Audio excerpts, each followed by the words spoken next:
Ladies and gentlemen, good afternoon. Welcome to Klamath Falls, Oregon. Welcome to Stillwell Stadium. Welcome to the 2025 NAIA Softball National Championship opening round Klamath Falls bracket.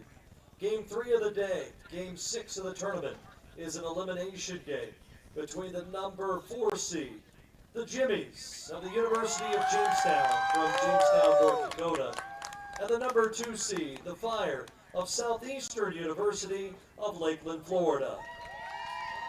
The winner of this game will move into Game 7 tomorrow at 1 o'clock to face Oregon Tech. The loser of this game is eliminated from tournament play. At this time, let's meet the two teams. First, for the Jimmies of Jamestown, the reserves, number 00, Abby Blair. Number 1, Sonia Rogers. Number 3, Wiley Relp. Number 4, Maddie Hairgrove. Number 5, Marin Rasmussen. Number 7, Kate Geisler. Number 25, Kylie Yanzik. Number 31, Sienna Clemens. Number 51, Laura Ransom. And number 55, Amanda Birch. The lineup card for the Jimmies, leading off playing center field, number 6, Trinity Gray. Batting second, left fielder, number 11, Lauren Weigel. Batting third, the shortstop, number 10, Maddie Spade. Batting fourth, designated player, number 29, Kayla Quintanilla. Batting fifth, third baseman, number 9, Natalie Draper. Batting sixth, the catcher, number 8, Caitlin McCartney. Batting seventh, second baseman, number 33, Tori Olson. Batting eighth, the first baseman, number 15, Sydney Grendler. And batting ninth is the right fielder, number 19, Sydney Austin. Getting the start in the circle for Jamestown, wearing number 44, is right-hander Hope Ransom. Jamestown is led by head coach Kevin Gall, assisted by Riley Perez, Cassidy Phelps, Chase Stewart, and Bristol Wojtek. Welcome, the Jimmies of University of Jamestown. And now the home team on the scoreboard, the number 2 seed, the Fire of Southeastern University. The reserves, number 1, Abby Franny. Number 3, Mallory Watts. Number 4, Pia Zelenka. Number 9, Katie Short. Number 11, Brianna Stowers. Number 18, Erica Ramsey. Number 22, Chloe Baker. Number 23, Emma Vickers. Number 24, Danielle Wasserstrom. And number 33, Kara Schultz. The batting order for the Fire, leading off playing shortstop, number 5, Chapel Cunningham. Batting second, the left fielder, number 21, Haley Brooks. Batting third, designated player, number 2, Rayleigh McKinney. Batting fourth, the first baseman, number 8, Leah Gonzalez. Batting fifth, third baseman, number 6, Lauren Seckinger. Batting sixth, center fielder, number 17, Ella Brooks. Batting seventh, the second baseman, number 10, Cassidy Moore. Batting eighth, the catcher, number 13, Nicole Wasserstrom. And batting ninth, the right fielder, number 7, Haley Bradley. In the circle for Southeastern, wearing number 00, left-hander Eden Playa. Your umpire, the coaches for Southeastern, the head coach is Kayla Watkins. She's assisted by Ashley Pranky, Madison Williams, and Jordan Moore. Welcome, the Fire of Southeastern University. Your umpire crew on the plate is Jeff Hibbert. At first base, Steve Meeker. At third base is Dennis Allen. Good luck to both teams. It's time for Game 6. For Southeastern, their DP is going to play position 2, which makes number 2 their offensive. All right, here we go.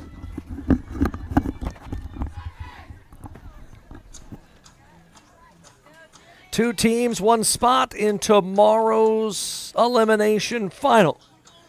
Will it be Southeastern University? Will it be the University of Jamestown? We're about to find out here at Stillwell Stadium. Glad you could join us here this afternoon. A few minutes later than we expected due to the long game between Oregon Tech and Midland, as Jamestown plays for the first time today after dropping a tough 4-2 decision to Oregon Tech yesterday. Southeastern, after losing to Midland yesterday, rebounded in a big way this morning, eliminating Arizona Christian by a score of 15-3. It'll be left-hander Eden Playa who gets the start in the circle. Playa 18-6 coming into the day with a 1.69 ERA. She will make her second start of the tournament, and she'll face the lineup of Greg Weigel-Spaeth, Quintanilla, Draper, McCartney, Olsen, Grendler, and Ossid for the Jamestown Jimmies and head coach Kevin Gall. Leading off the Jamestown first, center fielder, number 6, Trinity Gray. The winner will take on Oregon Tech tomorrow at 1 o'clock in the semifinal round, our final elimination game before the championship pair of games, potentially. As it'll be Midland who is sitting awaiting the winner, whether it be Jamestown, Southeastern, or Oregon Tech in tomorrow's opener. But for one of these teams, their season ends today, as it'll be the left Eden Plata to throw a first pitch, and it's popped up off the third baseline, and it'll fall harmlessly foul off the side. Our first pitch at 4:40, just as we had hoped, 40 minutes later than expected. Luckily for Jamestown, even though they had to wait a while, no lightning delay like we had yesterday. Trinity Gregg, the junior from the state of Minnesota, hitting .404 on the year. And the pitch to her from the left-hander misses down and away. Gregg 3 for 7 in the tournament. This is a Jamestown team that got their bats going against Arizona Christian in Game 1 yesterday before being stymied late in the contest by Oregon Tech yesterday afternoon. 1-1 pitch, a swinging strike.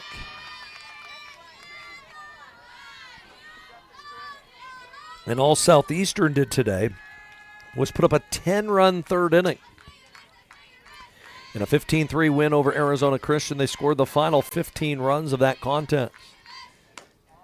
As the curveball misses outside to the slap-hitting center fielder, and it's 2-2. It's a color rush out there for this game. Orange versus red, like the old NFL. 2-2. Great changeup by Playa for the first out of the ball game. Batting second, the left fielder, number 11, Lauren Weigel. The batter will be the freshman Lauren Weigel, 3 for 7 in the tournament, hitting .310 on the year. A lot of the damage done for the Jamestown offense comes in that top part of the order. It's Playa's pitch on the outside corner, says Jeff Hibbert, strike one. If you missed the first two games today, Southeastern eliminated Arizona Christian 15-3. And then in probably one of the crazier games I've seen in a while, Midland knocked off Oregon Tech 12-10. As the count moves to 1-1. A game in which Midland had a 6-0 lead, had an 8-3 lead. Oregon Tech came back, had a 9-8 lead going to the 7th. But Midland scored 4 in the 7th, including a 3-run, 2-out home run to break a 9-9 tie. As the count goes to 1-2, and then Tech got a run on an RBI single in the bottom of the 7th, had the bases loaded and 1 out. And a strikeout and a line out ended the day for OIT and sent them into the elimination bracket tomorrow, having to win 3 games to move on to the World Series for a 6th straight year. As the 1-2 misses away to Weigel, the count is 2 balls and 2 strikes. Jamestown at 36-16, Southeastern at 41-10. As the pitch chopped off the first base side and fouled. It has been a long day. I can tell you this, I have not left the press box since 9:45 this morning. Not had time to be able to get up and move around. with the games running long all day as the pitch slowly hit to third. Glove there by Seckinger. Her toss across, dug out of the turf by Gonzalez for the out. So 2 away. Batting third, the shortstop, number 10, Maddie Spaeth. And up steps Maddie Spaeth. Team leader in batting average at .414. Team leader in RBI with 51, but just 1 for 5 in the tournament. And she takes the curveball, I'm guessing a little up. Ball 1, pretty good pitch that time by the southpaw from Miami. Outfield playing straight away. The wind still blowing straight out to left field. As the fastball off the outside corner. We had 5 home runs hit in the game.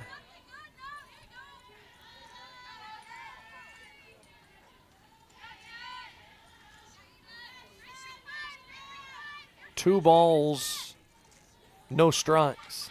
And the pitch, chopper, hit deep into the hole at short. Cunningham, the long toss won't be in time. It'll be an infield single. So Spaeth with her second hit of the tournament.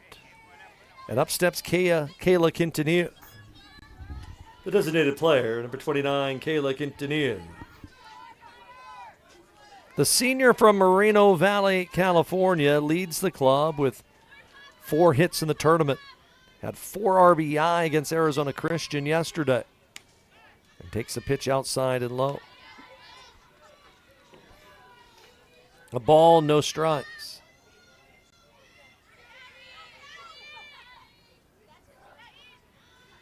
A ball, no strikes to the right-hand hitter. And the fastball down and in. Again, it's that curveball thrown by Playa. Is difficult to hit for a right-hand hitter as it comes in on the hands. However, she leaves it over the plate, very hittable. Works inner third, it's tough. 2-0, and it's a line down the first base side and foul. 2 balls and 1 strike.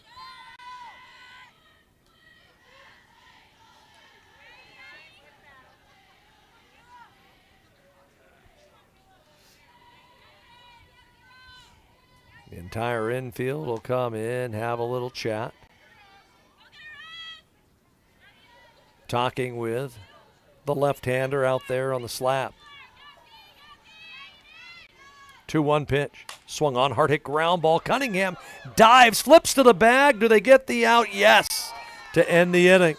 Dennis Allen calls the runner out there at second to end the frame. No runs, a hit. 1 left. We go to the bottom of the first. It is Jamestown 0, Southeastern coming up. The cars we drive play an important part of our everyday. Whether we're going to work, dropping off the kids at school, or maybe even on that first date. Vehicles we drive play an important role in all of that. And that's why at Klamath Falls Subaru, we are so passionate about getting you the long-lasting vehicle that you will love. When you come to our store, you'll find that every department is dedicated to caring for our customers, which is why I can proudly send anyone here knowing that they will be treated like family. Stop by and say hi, because whether you've driven 1 mile or 1,000, when you come to Klamath Falls Subaru, you're coming home.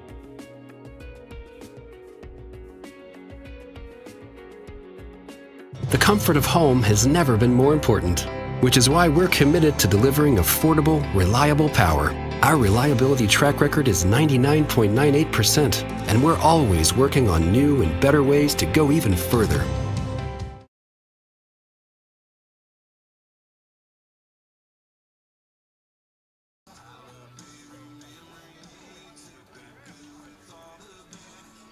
Leading off the Southeastern first, shortstop, number 5, Chapel Cunningham.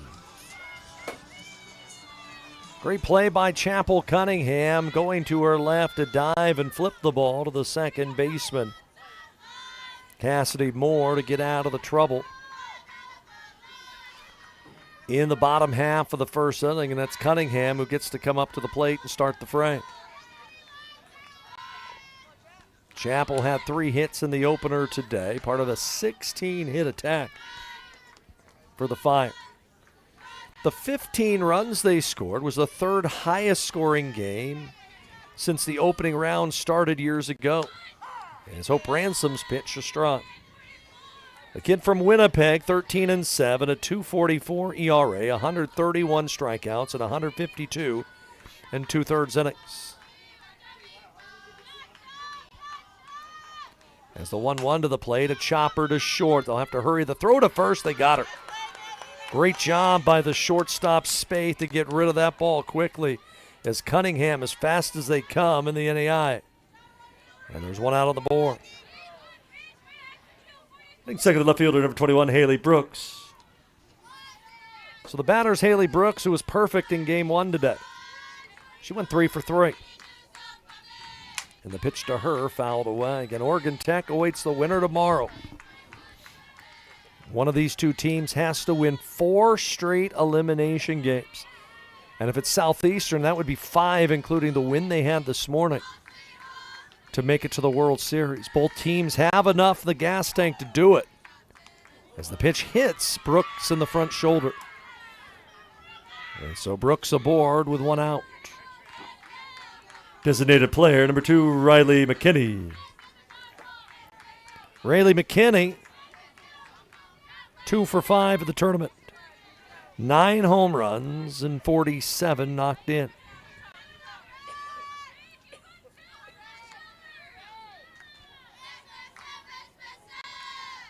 And that pitch all the way to the screen. We saw that this morning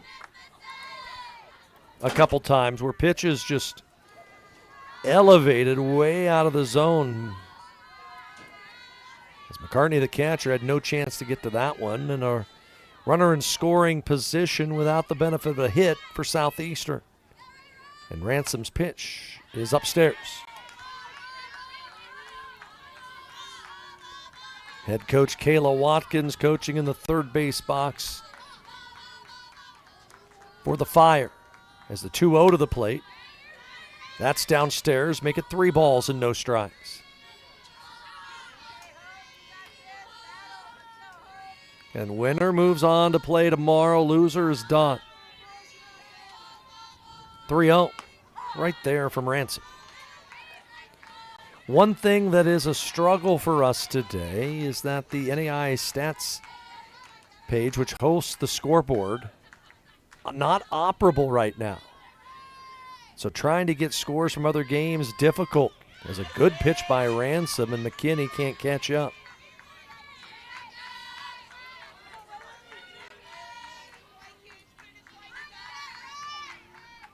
And so trying to figure out who's won what has been an issue as the day has gone on.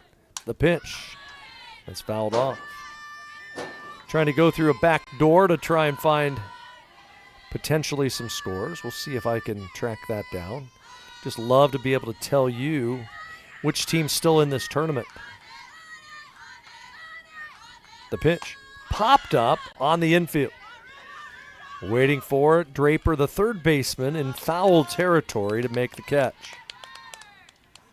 So they get McKinney for the second out. And the batter's Leah Gonzalez. The first baseman, Leah Gonzalez. Leah Gonzalez, 1 for 7. Her one hit was a 2-run single. And she takes strike 1 from Ransom. I've been able to get my scoreboard to populate, so I can give you a few scores that we know of.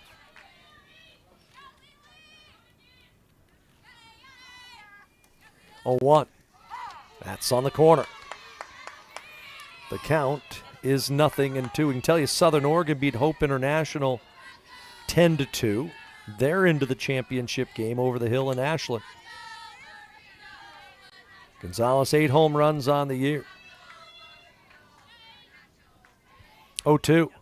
Curveball outside.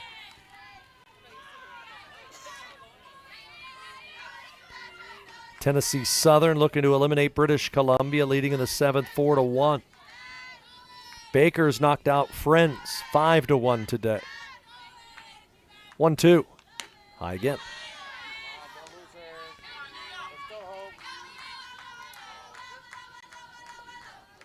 You see a lot of the teams that have been mainstays in this tournament continuing to play well. 2-2. Swung on liner, foul. Missouri Baptist has upset top seed Oklahoma City 5-3. So that is 5 number 1 seeds that have lost today. Evangel eliminates Thomas today 7-0. The pitch swung on, chopper hit towards second, backhanded stop there. Low toss over by Olson is in top. Side retire. We'll get you more scores when we come back. We are scoreless through 1 here in Klamath Falls.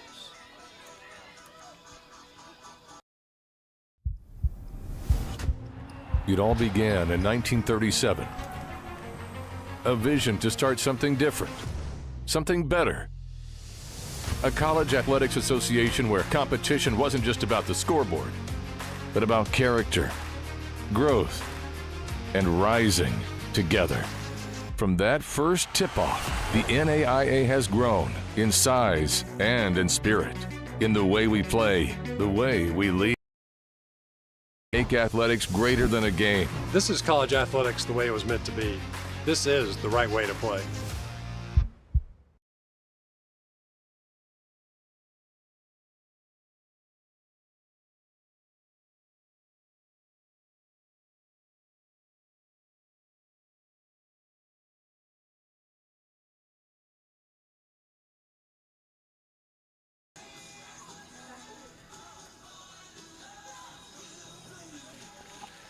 Leading off the Jamestown second, third baseman Natalie Draper. Second inning of play in a scoreless ball game. Glad he could join us here this afternoon from Klamath Falls, Oregon. Glad he could join us here today. As the pitch to home plate. Taken outside and low for a ball. 1 ball, no strikes. Rain has hampered some of the other tournament sites. As the pitch lined to third. Seconder there with a nifty play to turn Draper away from out number 1. Catcher number 8, Caitlin McCartney. So the batter's McCartney. In fact, it's the bracket in Williamsburg, Kentucky that's the one that's been the issue. They have struggled with weather today, as has the one in Marion, Indiana.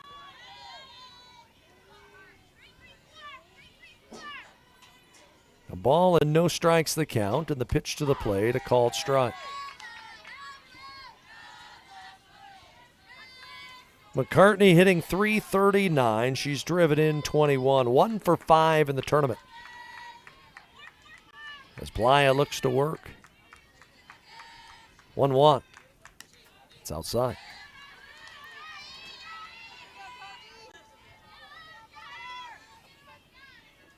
Playa this morning got the win in relief. After the starting pitcher, Zelenka got chased, getting only 1 out as it's popped up behind us and into the crowd. Arizona Christian in that game scored 3 runs in the first without the benefit of an out. And Kayla Watkins went to the bullpen, brought in Playa, and she went the rest of the way. Got the final outs in the first, worked through the fourth. They went to a third pitcher. It was Emma Vickers to throw the 5th inning of that contest as the count goes to 3-2. This is the second start of the tournament for Playa. She took the loss against Midland yesterday, giving up a 6-run 4th inning and a 6-3 loss. 3-2. Swung on, fly ball deep to left field. Track, wall, that's gone. Caitlin McCartney with her 4th of the year. The sophomore from Corvallis, Montana, got a pitch on her hands and got the barrel through the middle of the zone. And Jamestown leads 1-0. Again, with the wind blowing out to left, any ball that gets up the air's got a shot. Second baseman Tori Olson. So for the third consecutive game in the tournament, Southeastern sees the opponent score first. This morning it was Arizona Christian. Yesterday it was Midland. The batter's Tori Olson, the sophomore from Bismarck. And the pitch to home plate misses downstairs. And the tournament changed a bit this year. Southeastern's been in the tournament for years, so they've seen the change that was made a year ago when it went from 40 teams to 48. But they made a change again this year despite the tournament field staying the same as the liner hit to Cunningham, the shortstop. And she makes the catch for the second out. So 2 outs. The batter's Grendler. First baseman number 15, Sydney Grendler. Grendler 1 for 7 here in Klamath. And Playa misses outside. No, they called it an extended zone strike. But last year, the way the tournament was built, day 1 didn't see the home team play. So you had 2 games day 1, you had 3 games day 2, 3 games day 3. As the pitch misses off the plate.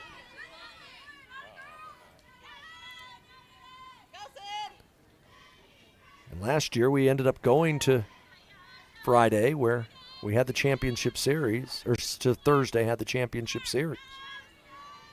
They changed that this year as Grendler swings through a curveball. So 3 games the first 2 days, and now tomorrow 2 games, and if necessary happens, we'll play that as a standalone game on Thursday. Prior to last year, it was 10 4-team tournaments as the pitch hit back up the middle of base hit, just past the outstretched glove of Moore. And Grendler, with her second hit of the tournament, did a base runner with 2 away.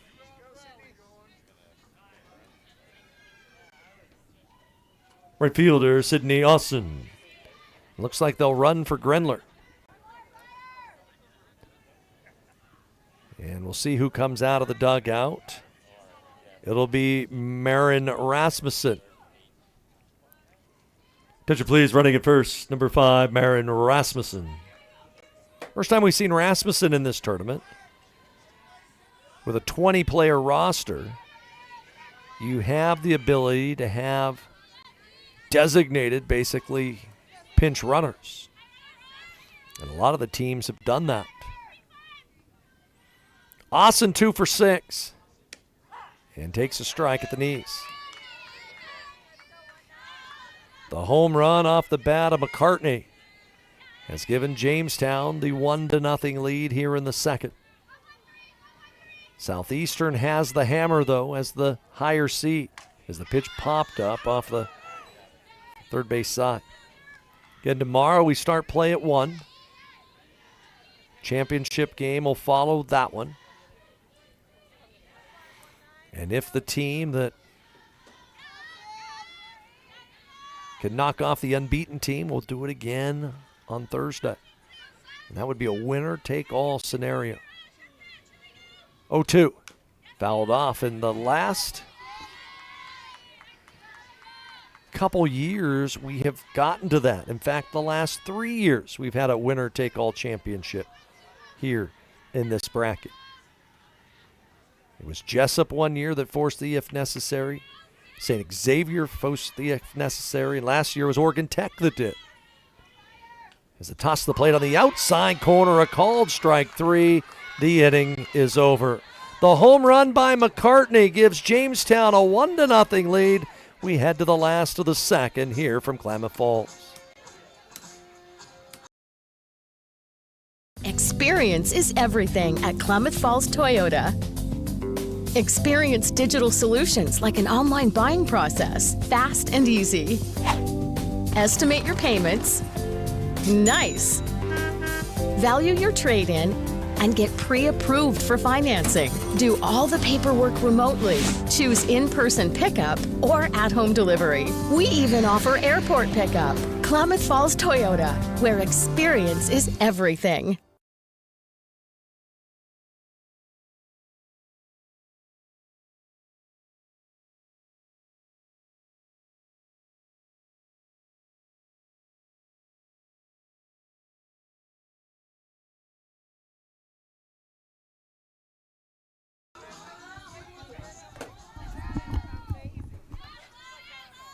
Hope Ransom working with a one-run lead as we go to the last of the second. Final game of the day.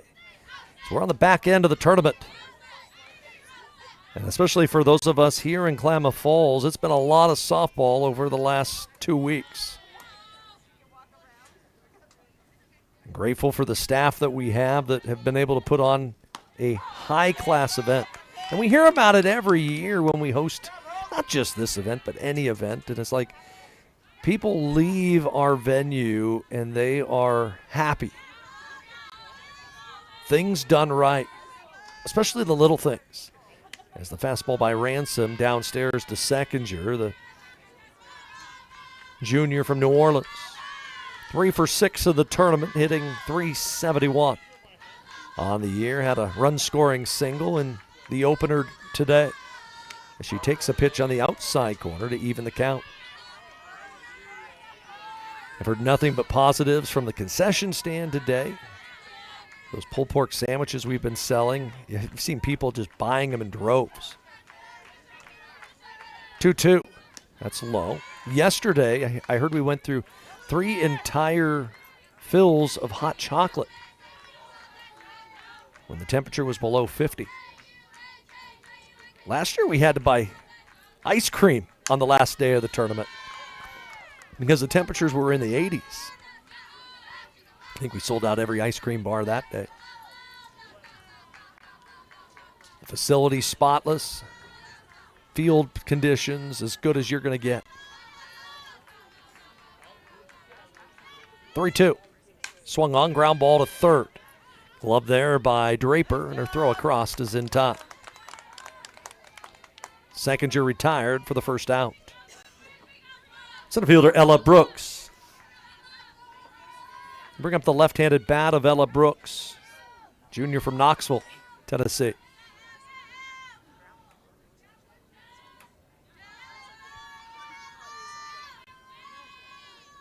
Showing bunt, pitch slapped. It's in foul territory, says home plate umpire Jeff Hibbert. We've had the pleasure of hosting, just in the last year plus, conference track and field championships, conference golf championships, co-hosted the conference soccer championships, men's and women's basketball, as the fastball's on the outside corner. Conference baseball championships, playoff games in the opening round in volleyball and now softball. 0-2. It's taken outside. Hoping somewhere down the road we can host the opening round of basketball. So difficult, though, with the way the geography of the NAIA is, to be able to have that many teams out west host, especially in basketball. And it doesn't help when, if you don't win the league, so many other good teams, whether it be the Frontier Conference or the GSAC. Next year, the GPAC is going to be part of it as well. The 1-2 is fouled off again. When you look at these two teams, Jamestown having to make the trip from eastern North Dakota here to the Basin. Southeastern having to make a 3,000-mile flight across the country to come here to Klamath. As the pitch high again, and the count to 2-2. For our teams in the Basin and Oregon Tech, Last year we had to go to Miami for women's soccer. Basketball had to go to Indianapolis. 2 years ago had to go to Sioux City. As the pitch fouled off. This year to Phoenix, which wasn't too shabby. Baseball this year got to make the 10-hour bus ride to Lewiston, Idaho. As they'll play later today against Wayland Baptist in an elimination game. 2-2. Slapped down the left field line and foul. Southeastern's baseball team hosting an opening round there in Lakeland. The Fire, a team that's been a perennial top 5 squad on the diamond. Not too long ago, won a NAIA national title in baseball. Jamestown, their swan song in the NAIA, they're headed to the Division II next year. As the 2-2 is fouled off again. In fact, what used to be the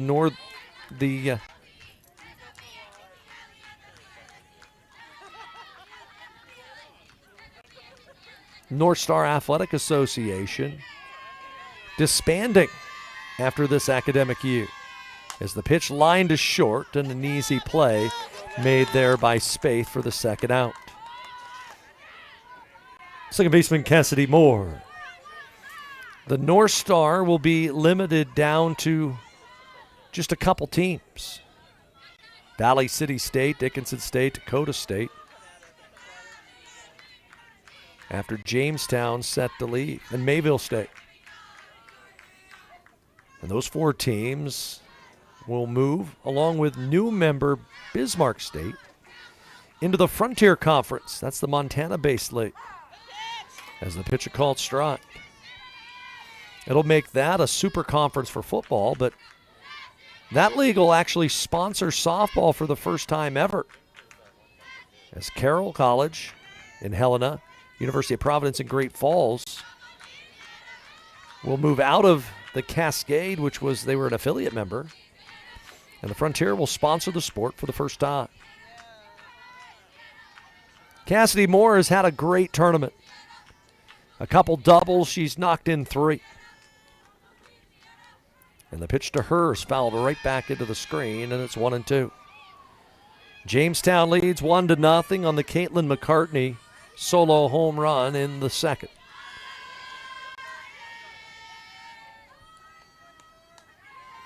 Hope Ransom yesterday gave up 6 runs in 4 innings as the pitch fouled off. As the Jimmies turned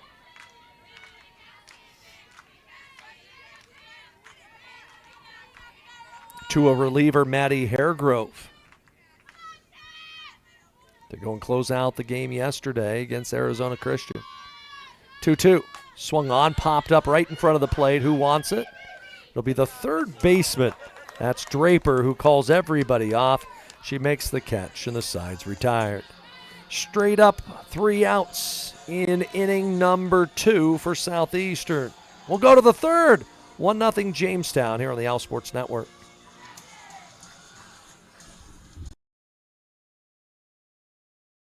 These days, you can eat about any kind of pizza in any kind of environment, and that's great. But at Abby's, our customers today want the same things our customers wanted way back in 1964. Delicious pizza, shared with family and friends in a fun, casual setting. If that sounds old-fashioned, that's sort of the point. From our 36 locations, Abby serves the kind of traditional pizza that traditions are made of. Good to the last slice. Abby's, a legendary pizza tradition. Yum.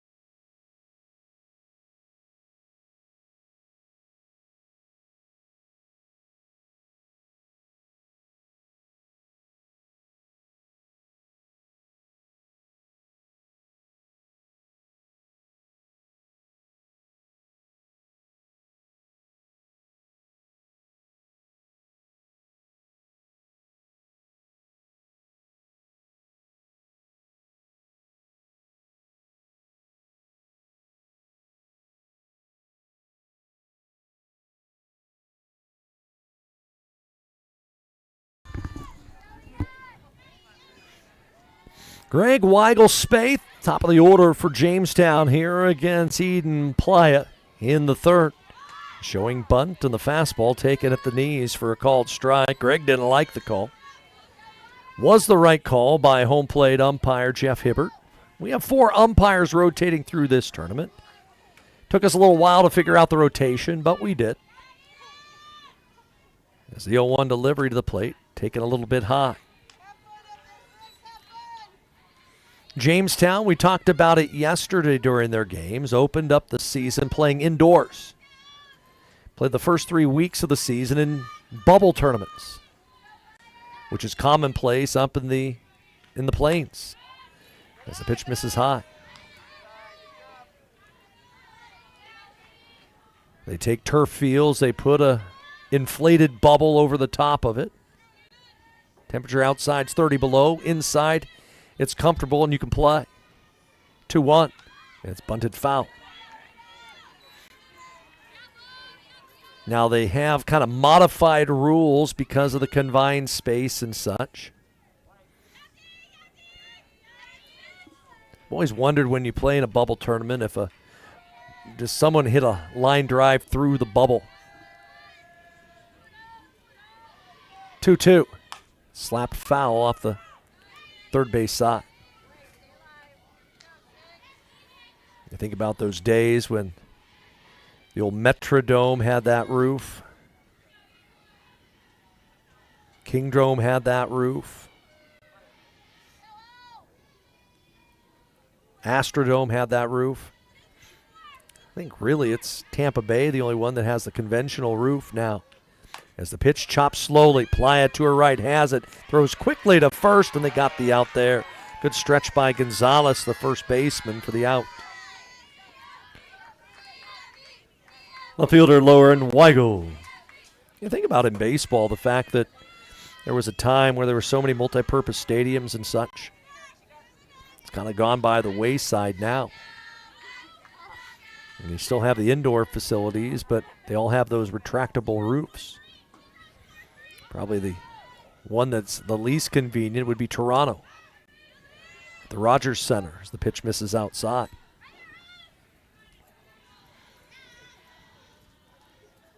I'm guessing the folks in Jamestown have a couple choices for teams that they follow. 1-0. Liner down the left field line, a base hit for Weigel. So Lauren Weigel the other way, slaps it over Seckinger's head. 4th hit of the contest for the Jimmies. Shortstop Maddie Spaeth. You think in Jamestown, North Dakota, eastern part of the state, they're east of Bismarck, west of Fargo. But you're 3 hours from Minneapolis, so maybe they're Twins fans, Viking fans. But then you go south of there, and you're not that far away from Kansas City. And the possibility maybe they're Royals fans or Chief fans. Because there's really no professional sports in a close spot. It's kind of like how it is here in Klamath Falls. As a delivery to Spaeth, the called strike. You have your Giants fans and your Mariners fans. Your 49er fans, your Raider fans, your Seahawk fans.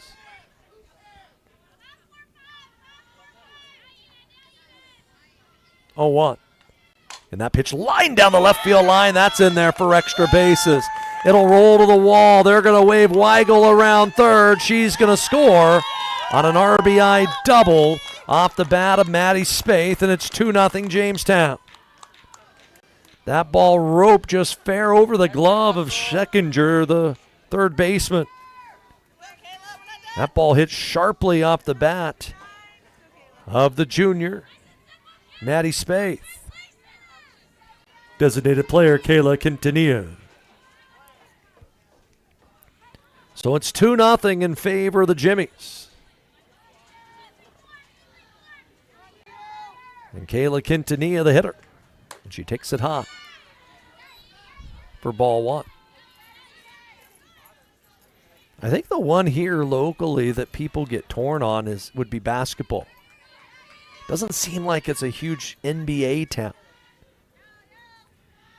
But I see more and more Warriors fans. With us being about 6 hours from the Bay Area.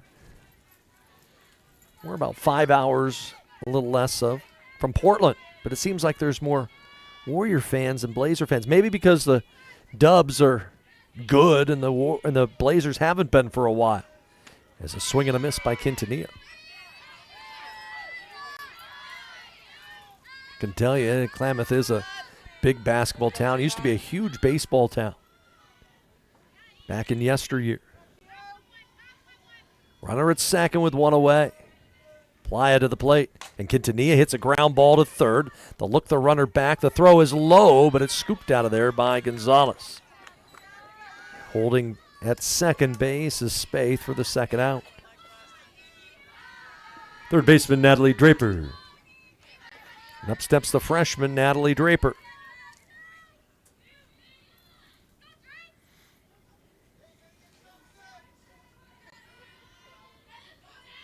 Draper from Manitoba.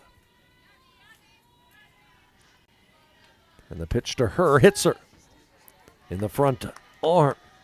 And so she'll head on down to first. And here comes McCartney, who homered her last time up. Catcher Caitlin McCartney.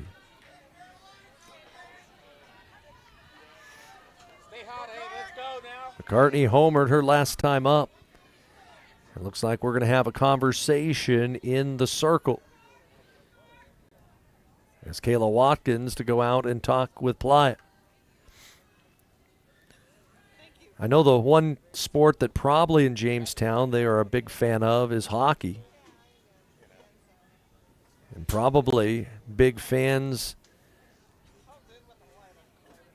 of the Winnipeg Jets because that's not that far away from Jamestown. Winnipeg is in Dallas tonight taking on the Stars. And I know a lot of the players, including Hope Ransom, the starting pitcher for Jamestown, is from Winnipeg.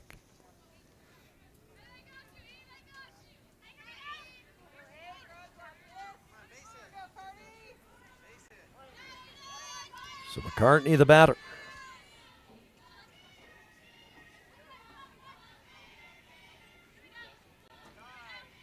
And now time called for a moment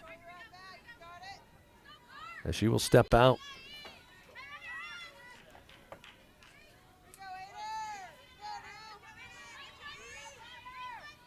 Big spot in this ball game.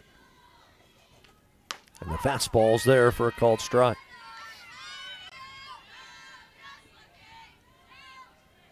We've seen a few teams eliminated from the tournament today.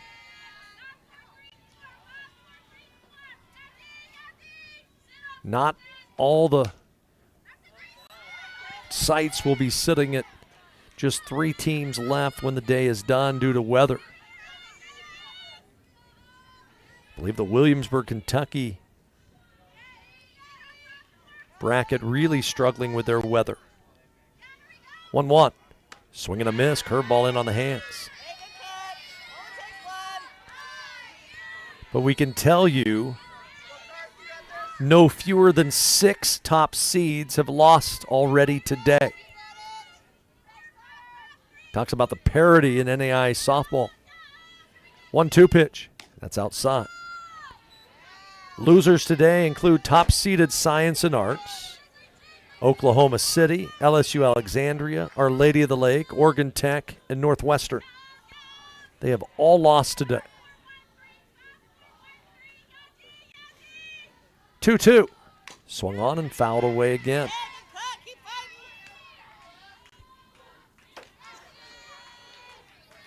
Top seeds that have moved on to the championship round, the only 2 so far, have been Southern Oregon and Georgia Gwinnett. 2 other sides haven't gotten to that point. The delivery swung on and fouled off again. And a good at bat again from Caitlin McCartney. 2-0 the score. Jamestown with the lead, looking for more. Spaeth at second, Draper at first with 2 outs and a run in here in the third.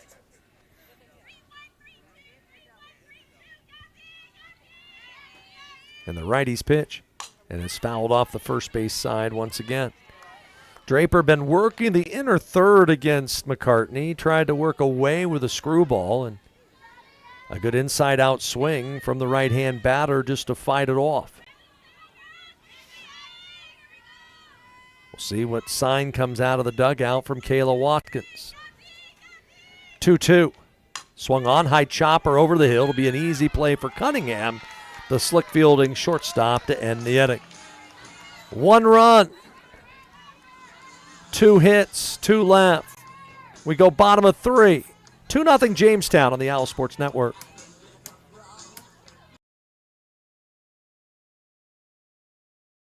When you buy tires at Les Schwab, you're getting more than just tires. You're getting America's best tire warranty, 60-day satisfaction guarantee, no hassle road hazard protection, and free maintenance for the life of your tires. So if something happens to your tire on the road, we'll fix it, or we'll replace it, no questions asked. Other places make you pay extra for that kind of protection, but at Les Schwab, it's included with every set of tires, because more warranty means less worry, and nobody stands by their tires like Les Schwab. Get more from Les.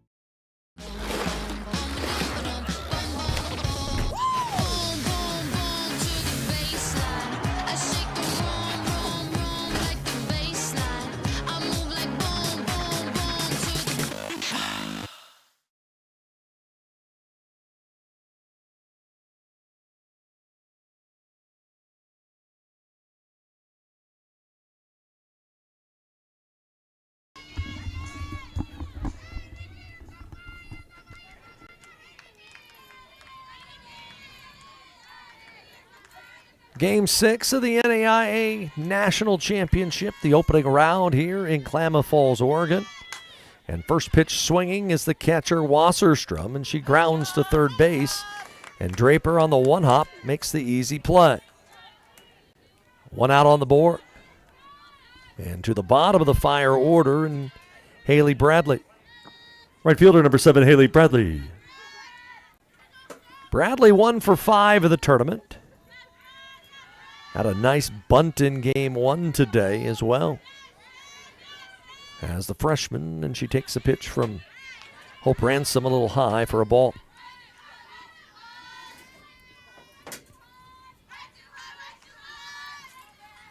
Ransom, just as Southeastern does, look into their dugout, gets the signs coming from the dugout, then they look onto a wristband that they have on their arm, and then figures out what the pitch is. That ball grounded to first, and an easy play for Grendler.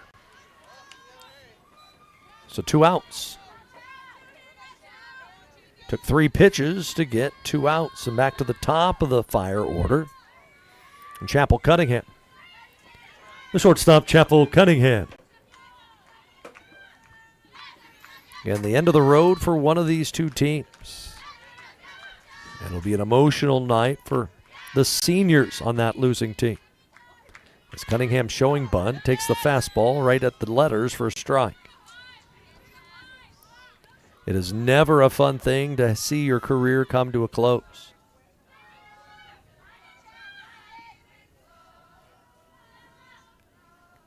The very fast shortstop swings and slaps a base hit through the left side. And you would think that Cunningham going to be off and moving on the next pitch. Cunningham, 39 stolen bases on the year. Left fielder Haley Brooks. I've had the pleasure 3 of the last 4 years to MC the banquet that we host here in Klamath Falls. And the one thing that I always talk about is the ability to be able to leave it out on the field. And I was a college athlete myself way back when. Played in an NAIA national championship myself. Scored at an NAIA national championship back in 1994.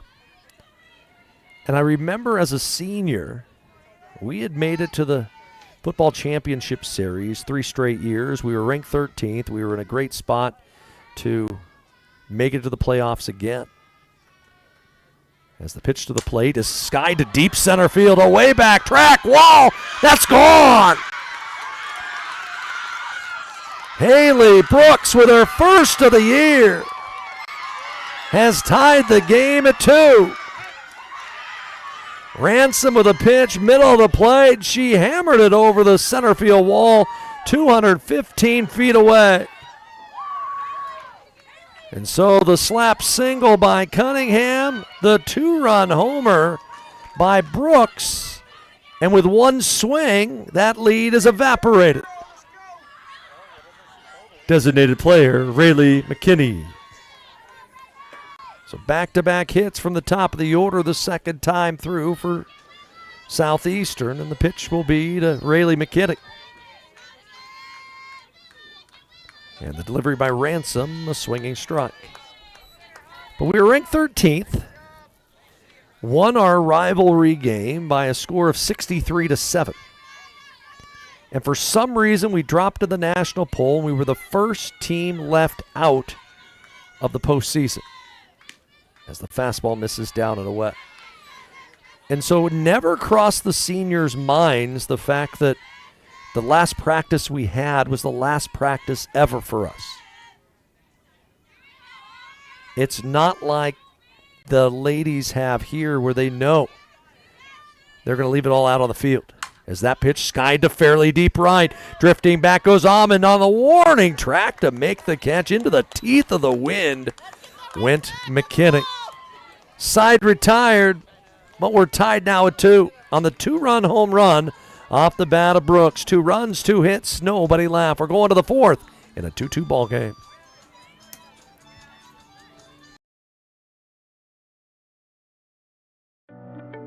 At Rogue Credit Union, we don't answer to shareholders.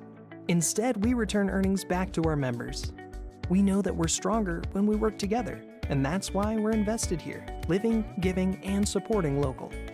We're your friends and your neighbors. We know the needs of our communities. Being a part of Rogue means that our focus is on our members, and when you prosper, we prosper. See the credit union difference and how being a part of something smaller can have a bigger impact.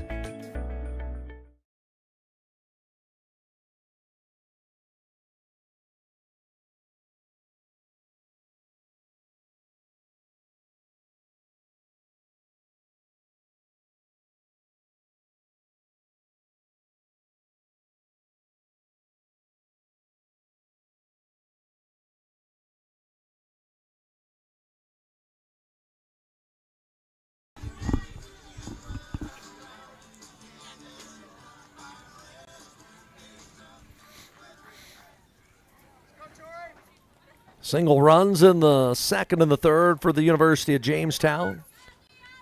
The 2-run homer off the bat of Haley Brooks has tied the score here as we go to the 4th. Bottom third of the order for the Jimmies. And Playa now back even. Misses downstairs, ball 1. Tori Olson from the capital city of Bismarck. Right there along the banks of the Missouri River. And the pitch to her, slow roller, third base side. It'll spin foul.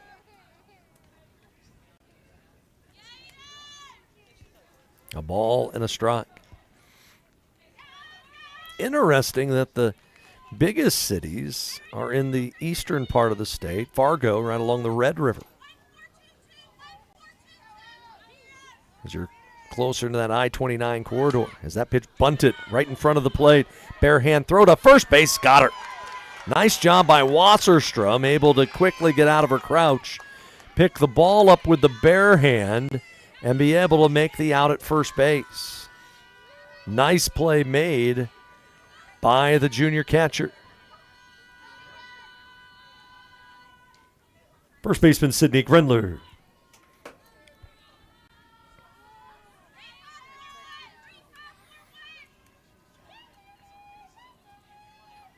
And the toss to her. That's outside.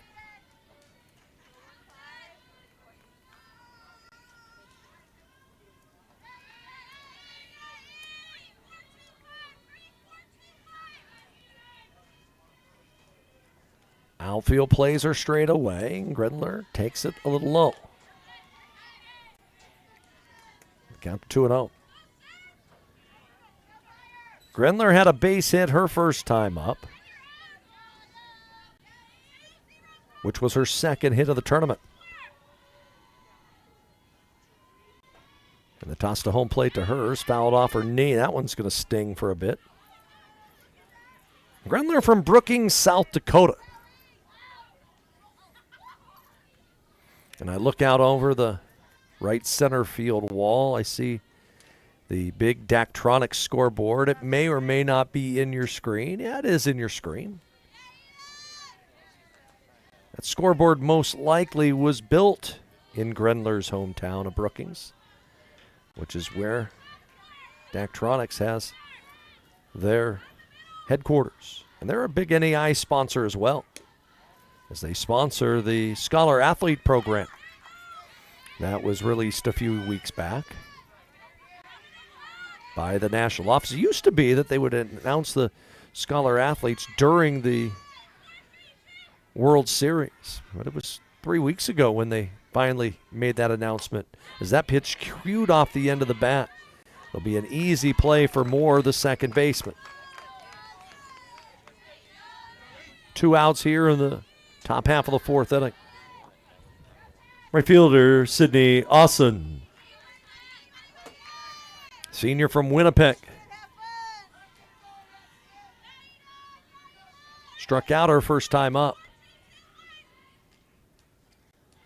And Playa to the plate and misses outside.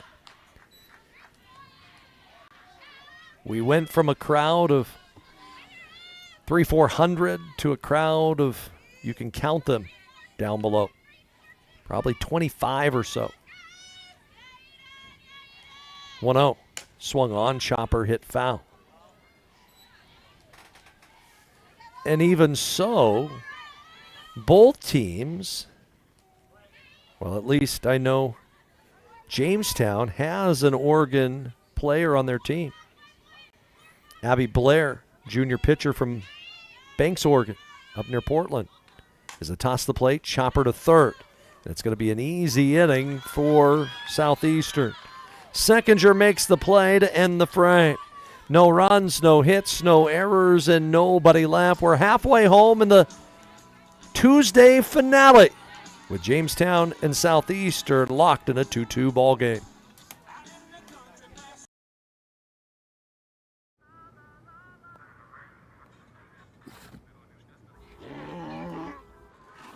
Hey, on the mountain we've got a saying. Get off your...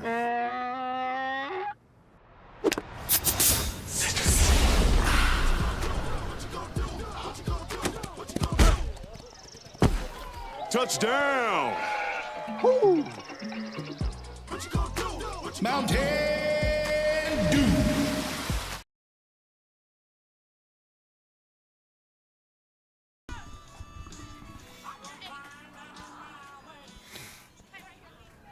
Two runs, 5 hits for Jamestown. 2 runs, 2 hits for Southeastern. Both teams have hit a home run in this one, as will be the middle of the order for the Fire here in the fourth. And Ransom's pitch, a strike to Leon Gonzalez, the first baseman.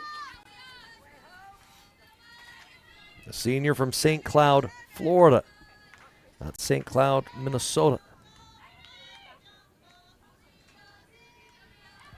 Gonzalez, 8 home runs on the year, 54 runs batted in. Winner to take on Oregon Tech tomorrow.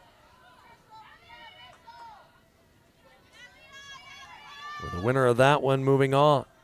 1-1, swung on and fouled in the box.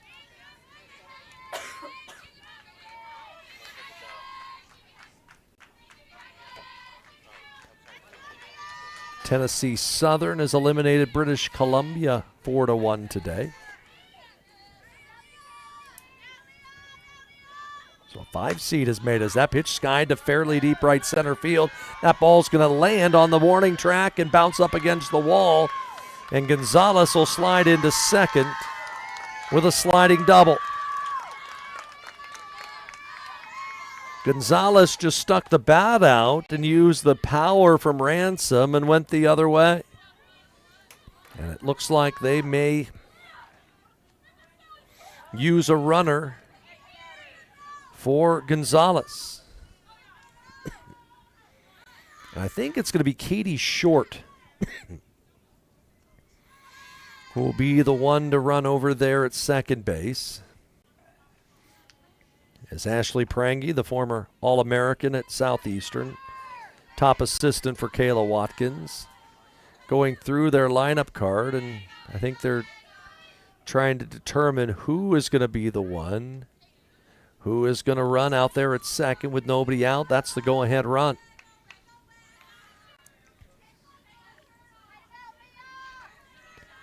So we haven't seen who is coming out of the dugout as of yet.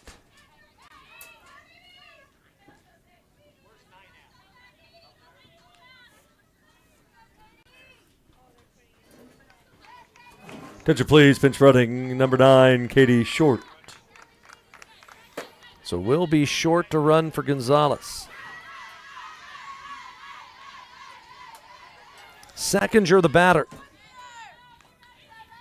You would think a bunt situation. That's what you would think. The pitch, she shows it. That's taken downstairs for ball 1.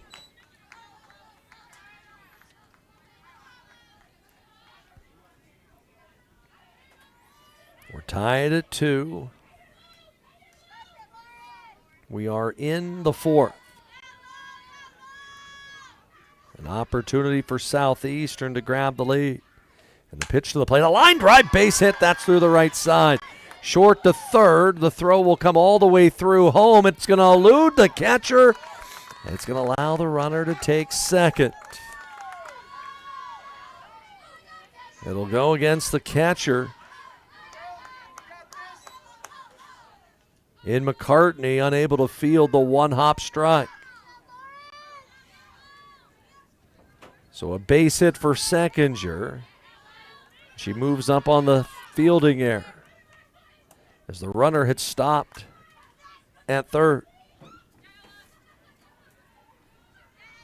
The batter's Ella Brooks, and she swings and fly ball into left center field. No one's getting to that one. It's going to roll to the wall, and Brooks will coast in with a 2-run double, and Southeastern has the lead. On the first pitch she saw,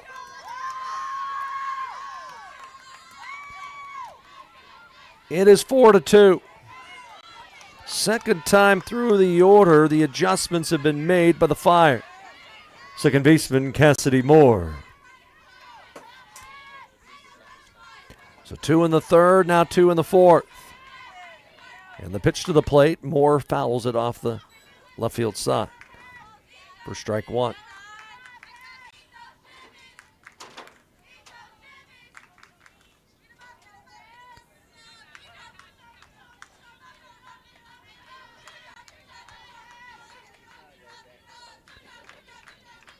No balls and a strike.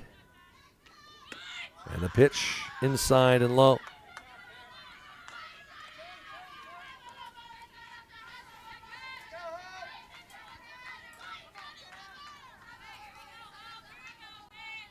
Moore has had a very good tournament to this point. 1-1. Swings the pitch up in the zone. A ball and 2 strikes the count.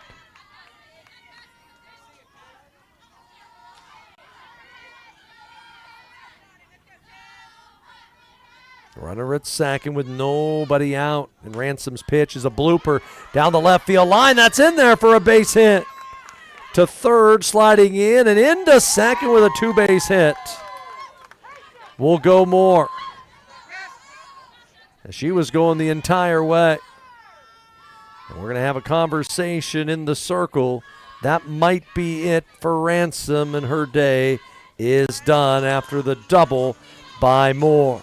While the change is made, we'll break for 30 seconds right here in Klamath Falls.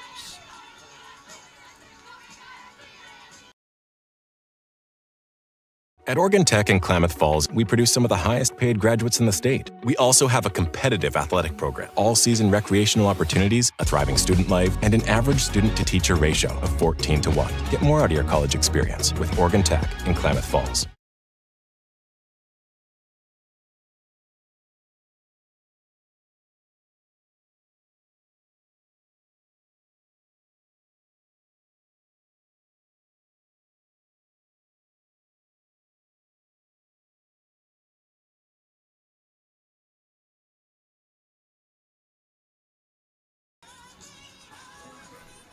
Maddie Haregrove will make her third appearance of the tournament.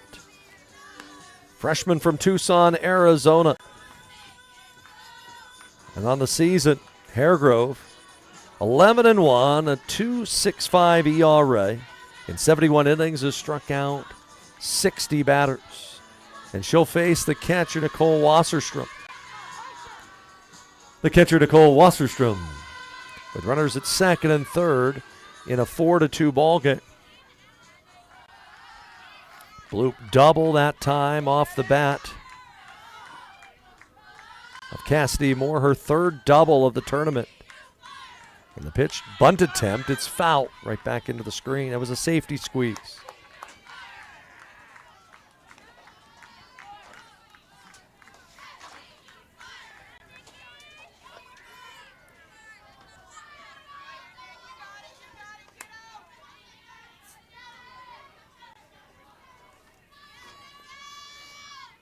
Seven number one seeds have lost in this tournament. That's crazy. As the pitch up high. It's going to make the World Series be something special, you would think.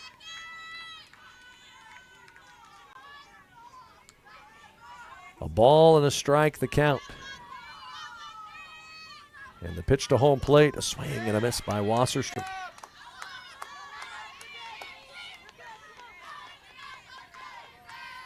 Nobody out here in the fourth. Jamestown led 2-0, but Southeastern has battled back. 1-2 from Haregrove. Rise ball and got her for the first out here in the inning. Right fielder Haley Bradley.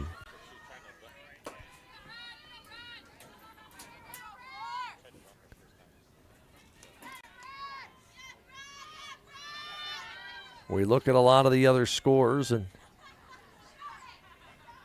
notice the Williamsburg tournament have not seen any scores from there today.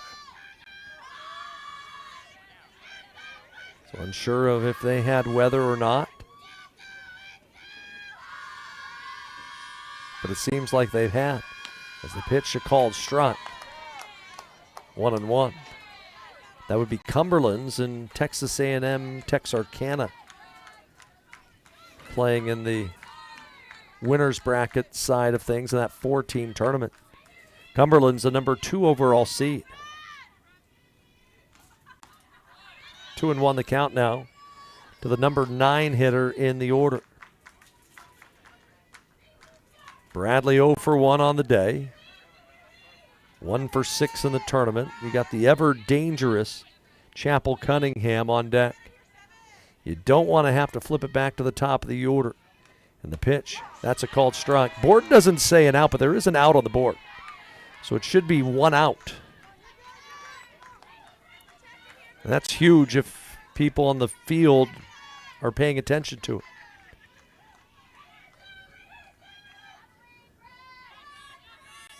2-2. Swung on, popped up, off the third base side. Is there room? No. The lip of the dugout caught that one. Kind of like going to Wrigley Field and where the basket in the outfield overhangs over the outfield wall and you can have someone standing up against the ivy and you think you're going to catch the ball and it catches the basket right above you. This time it was the gutter basically on that dugout roof that swallowed that ball. And it gives Bradley a reprieve because it looked like the third baseman Draper was going to make the catch. Haregrove into her motion. The 2-2 is swung on, popped up. Shallow right, coming in, making the catch. They will not be able to tag the runner. Is Austin able to get there for the catch for the second out. And here's Chapel Cunningham. Shortstop Chapel Cunningham. It was Cunningham who had a bloop single last inning. And then on the first pitch to Haley Brooks, She homered over the center field wall to tie it.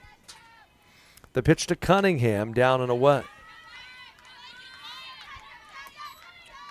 Do you pitch around Cunningham with first base open and 2 outs? I probably would. That would put a force at every base. 1-0. And they came in on her, but missed downstairs did Hairgrove. Cunningham, 397 coming into the day. 5 for 9 in the tournament. Trying to keep her career going as she swings and misses on a fastball middle of the plate. That wasn't a slap swing. That was a full contact swing.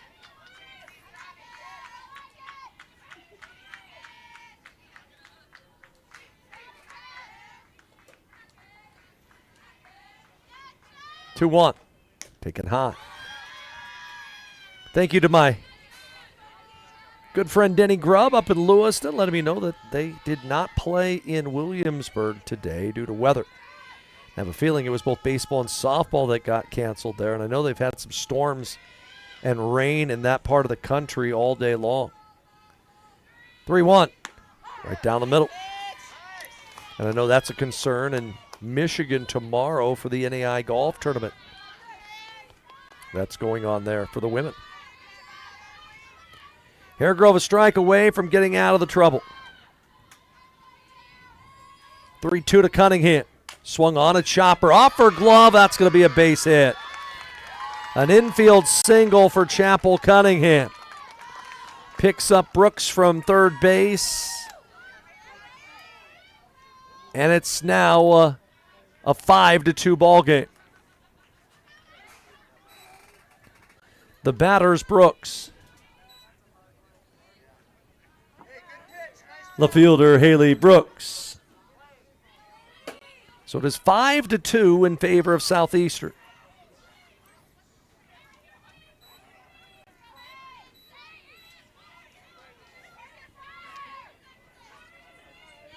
Brooks homered her last time up. And the pitch to the plate, a chopper towards second. They'll have to hurry the throw to first base, dug out by Grenler to end the inning. However, Southeastern, they take the lead with 3 runs, 5 hits, an error, and 2 left. New scores would go to the 5th. It's the Fire, 5, and Jamestown, 2.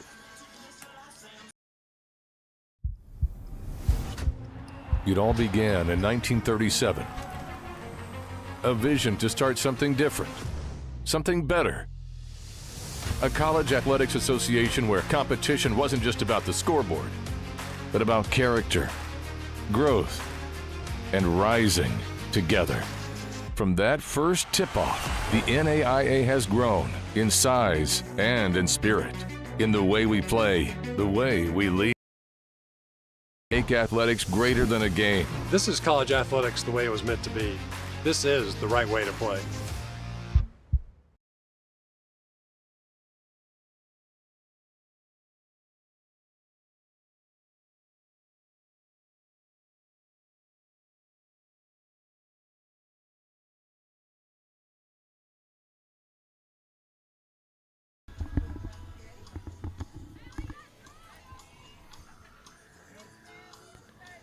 Five runs, 7 hits, no errors for Southeastern. 2 runs, 5 hits, an error for Jamestown.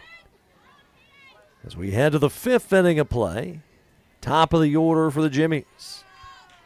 Greg Weigel-Spaeth due up against Playa, the left-hander. And the pitch to Greg, taken high.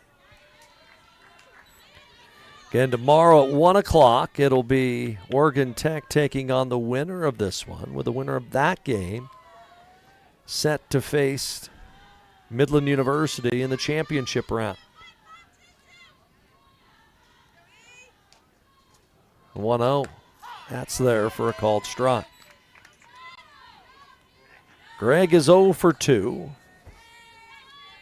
3 for 9 in the tournament. Closed stance from the left side.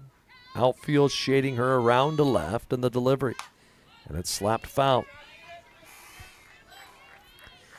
Again, we've seen some offense today. Southeastern 16 hits, 15 runs in their opening win today. Midland had 13 hits and 12 runs. Oregon Tech had 10 runs and 11 hits in that wild game. As Greg swings, hits a ground ball to Cunningham at short. Quick trigger. The throw a little bit offline. Now they got her caught between second. Can she be tagged? Yes. It'll go as an infield single, and then the out recorded between the bags. As Greg didn't realize that it hit the side wall and kicked right back to the first baseman, Gonzalez. Left fielder, Lauren Weigel. Not what you want to do when you're down by that many runs. So the single for Greg, she has thrown out 3-4. And the pitch to the home plate, Weigel takes inside for a ball.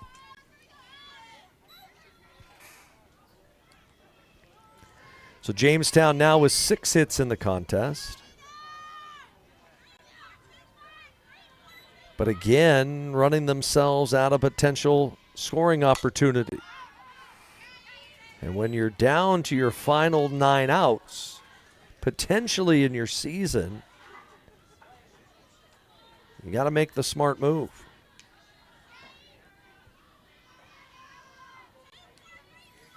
Weigel on top of home plate from the left side.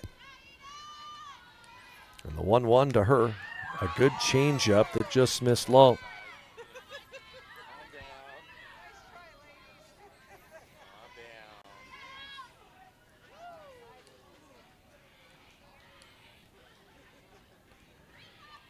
Weigel is 1 for 2 today. And the pitch, a little dribbler right to the circle. The throw to first is in time. Very calmly was Playa that time to glove it and not make a rush to get that out.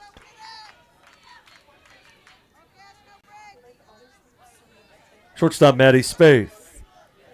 The batter's Maddie Spaeth, who doubled her last time up to knock in a run back in the third.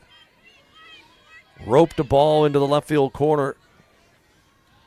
And the pitch to her downstairs.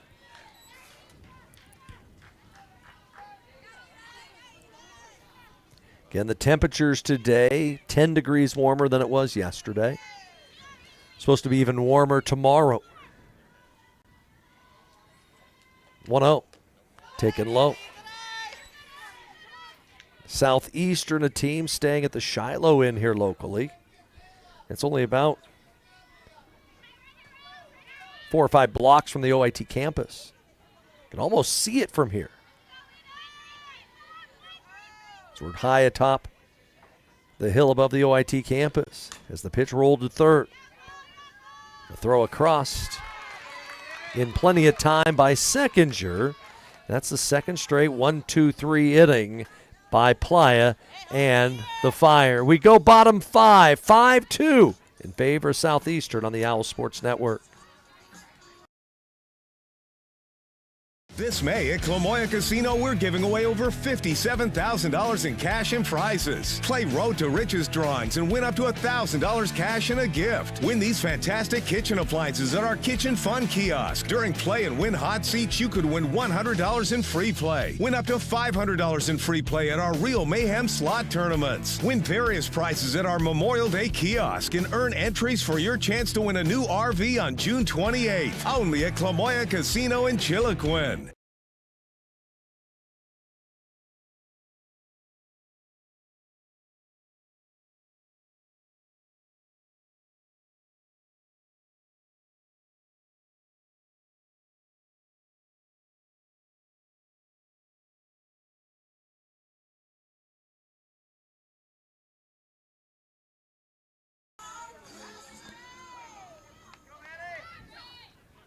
Got to say hi to my good buddy, Donnie Smith. He does my job at Jacksonville State, but for the longest time was the Sports Information Director, Southeastern University. Watching today, watching his old club. Got a chance to see Donnie on TV a few weeks back at the NCAA Women's Bowling National Championships that his club was competing in. As a toss to home plate, fouled back off the bat of Rayleigh McKinney. It's 0-2.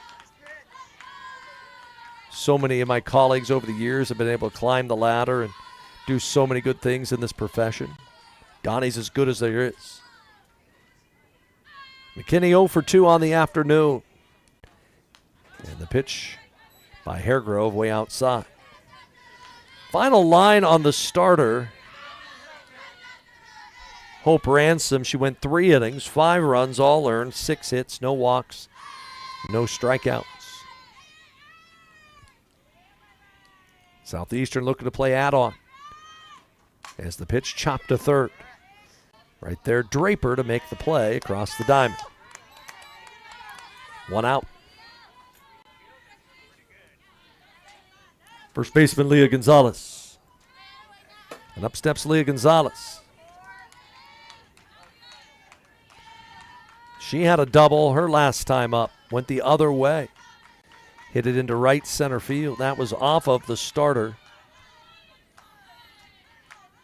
in Hope Ransom. She takes strike 1 from Haregrove. Southeastern, part of the Sun Conference, a league that has really grown over the years.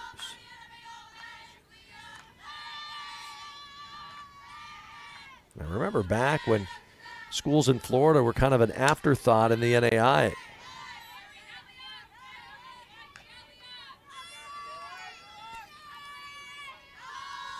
And the Sun now 10 members strong. As the 0-2 pitch misses high.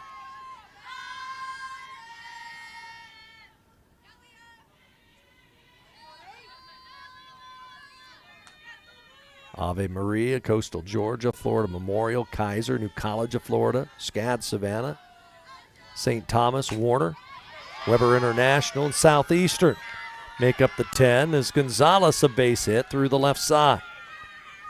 Stayed down on that pitch with 2 strikes and lined it over the head of Spaeth, the shortstop. 8 hits on the day for Southeastern. Third baseman Lauren Seckinger.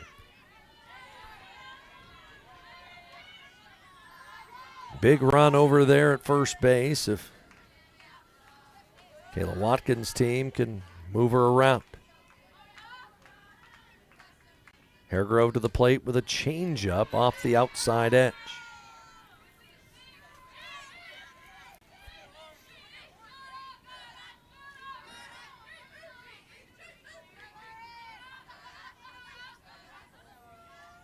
A ball and no strikes the count. Make it 2-0.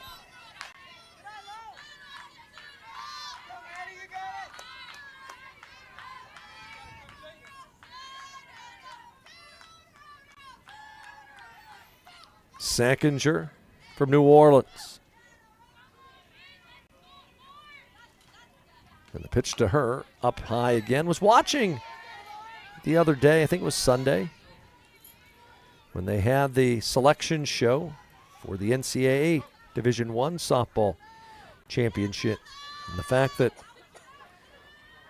so many Southeastern Conference teams are in the tournament. As that one a called strike.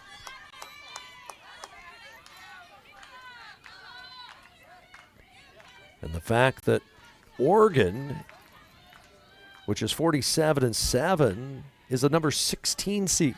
Shows the depth of the Southeastern Conference. UCLA is the 10 seed. 3-1 is upstairs, and there's 2 on for Southeastern. Center fielder Ella Brooks.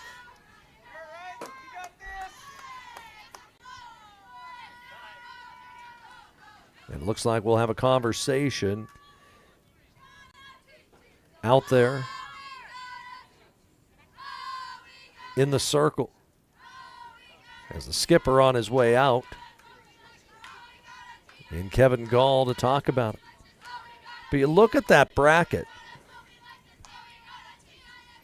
A&M, Florida,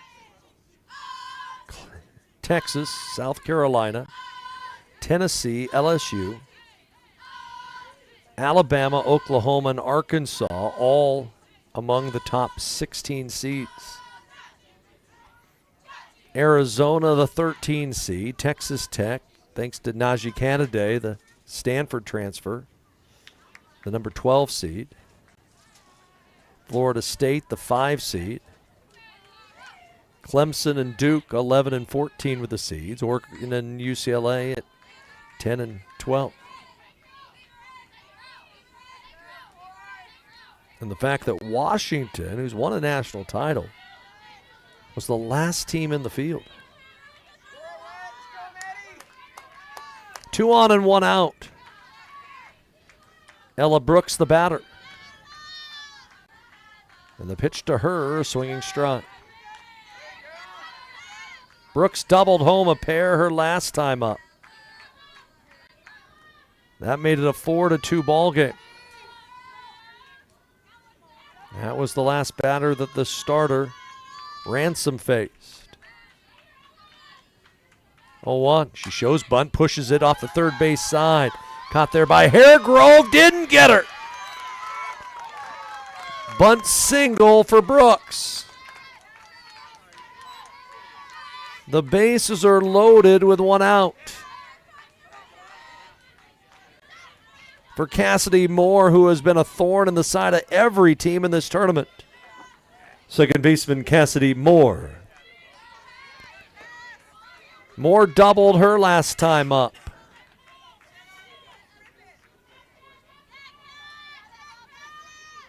Nowhere to put her. And the pitch is swing and a miss. It's the one thing I've noticed with a grad student from Shreveport. Does not get cheated at the plate. She gets her hacks. As the pitch taken high. 3 doubles in the tournament. That leads all players. Nowhere to put her with 1 out. The 1-1. Swung on a high fly ball straight away center. Should be deep enough. Caught there by Gregg, tagging at third. The throw will come through. Sliding in safely. Back to second. They backpicked the runner there.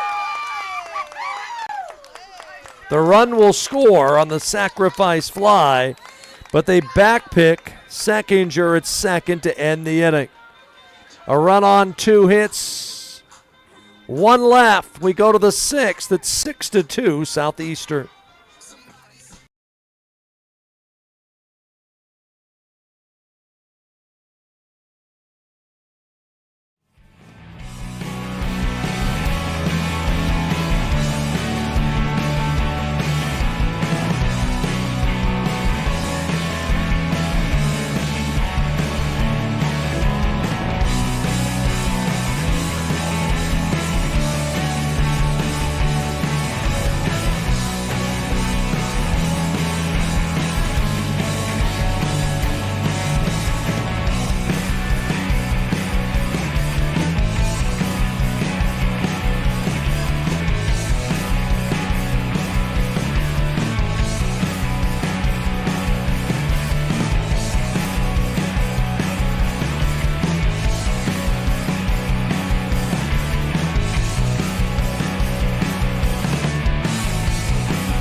Leading off the Jamestown, the 6th inning, designated player Kayla Quintanilla.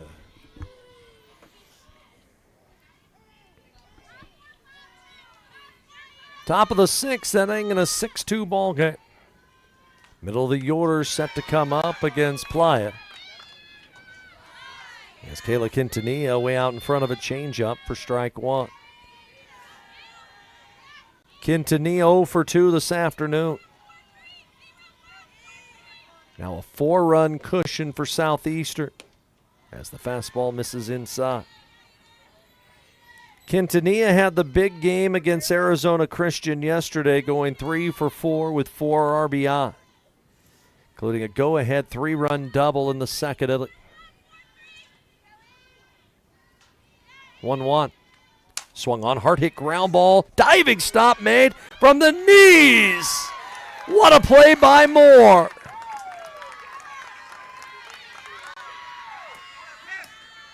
Laid out to her left and knock it down, and then from the knees, able to get enough on the throw to get Quintanilla for the first out. Third baseman Natalie Draper. Talk about some great plays here today with a leather all afternoon long. The pitch to Draper. That one bounces in for ball 1. Southeastern 5 outs away from moving into tomorrow's action. Talked about Southeastern staying at the Shiloh, not too far away. Jamestown staying at the Running Y Resort. As the pitch chopped to third. Short hop unable to be made, and an error at the third base bag by Seckinger. She went to try to make that play. Had time and just couldn't glove it. So a base runner. First error of the day for Southeastern. Catcher Caitlin McCartney. There's Caitlin McCartney, who homered back in the second.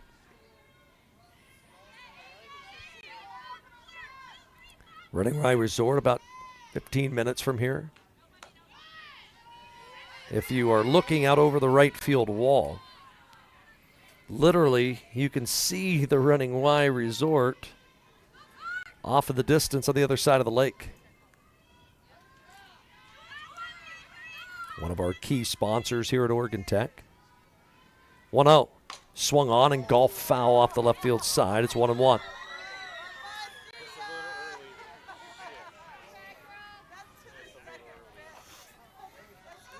We've always had one of the teams stay out there and have never heard anything but positives. Great accommodations out there. 1-1. That's outside. They got an Arnold Palmer signature golf course out there. Riding stables and ice arena. Oh, it's its own entity in itself. We appreciate their support over the years. As the count to 2-2 with a fastball from Ply on the outside edge.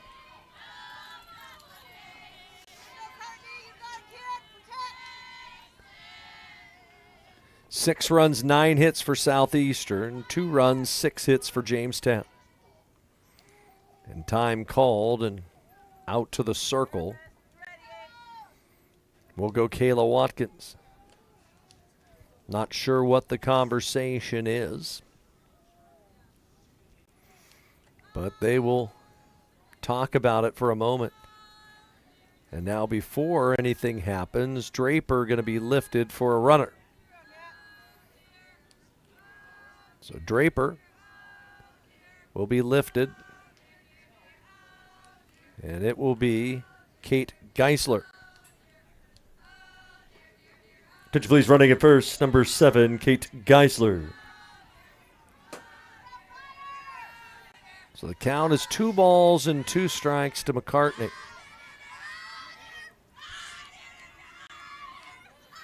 Jamestown running out of time. Got to be able to try and take advantage of the opportunities given.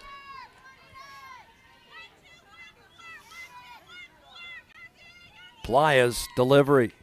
Swung on, a fly ball straight away right. Playable out there for Bradley. 2 outs.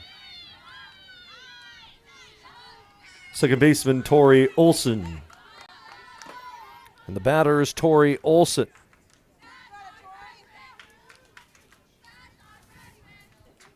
This Jamestown team comes into play today with 3 seniors. So a very youthful team. One that is making the move to the Division II. Maren Rasmussen, Sydney Austin, and Kayla Quintanilla. The three seniors. 0-1. Swung on, fly ball off the end of the bat to left. That'll be caught by the left fielder Brooks to end the inning. No runs, no hits, an error, and a runner left. We go bottom six. Southeastern leading Jamestown 6-2.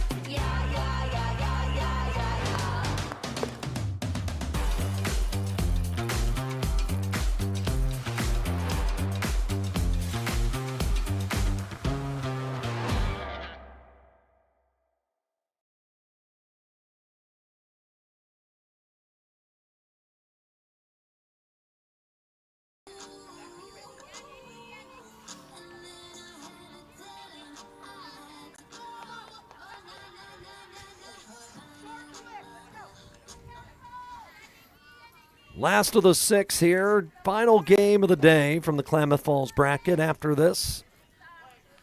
Might have two tomorrow and one on Thursday. Might just have two tomorrow. Depends on what happens in the games 24 hours from now.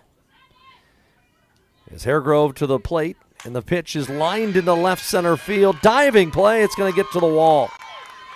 Haregrove gives up a double to Wasserstrom to start off the home half of the sixth. Weigel, the left fielder, made a dive at it, but had no chance to get to it. The scheduled hitter is Haley Bradley. Right fielder, Haley Bradley. Big run out there at second to try to make it slam-proof. Fourth hit allowed by Haregrove in her 2+ innings of work. Bradley's 0 for 2.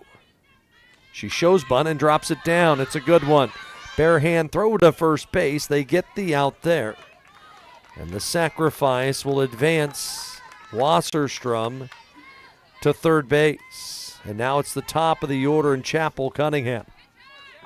Shortstop Chapel Cunningham. Cunningham had an RBI single her last time up. She's 2 for 3.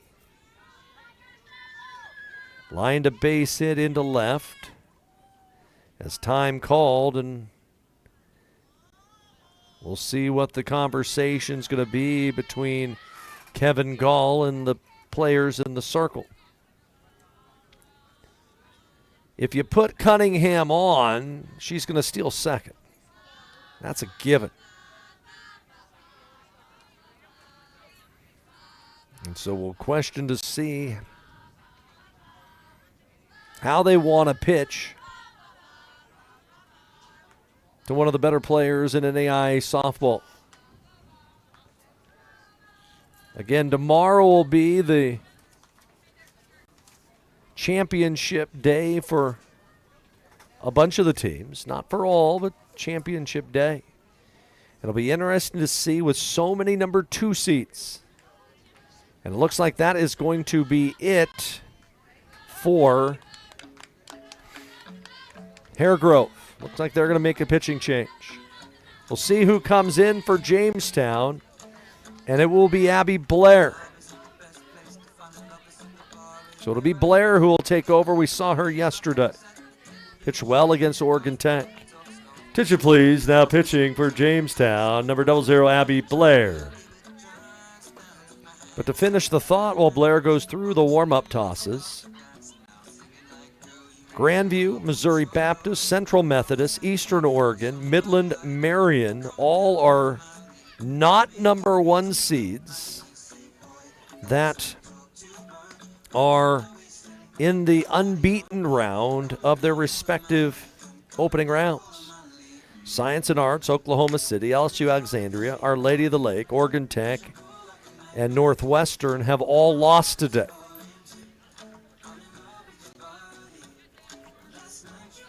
Blair will be the pitcher. In a tough situation, facing a runner at third and one out.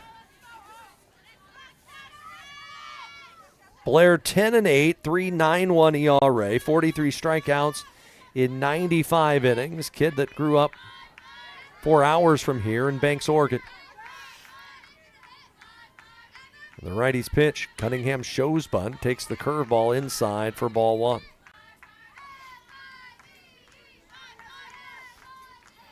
Banks High seems to be a power in every high school sport.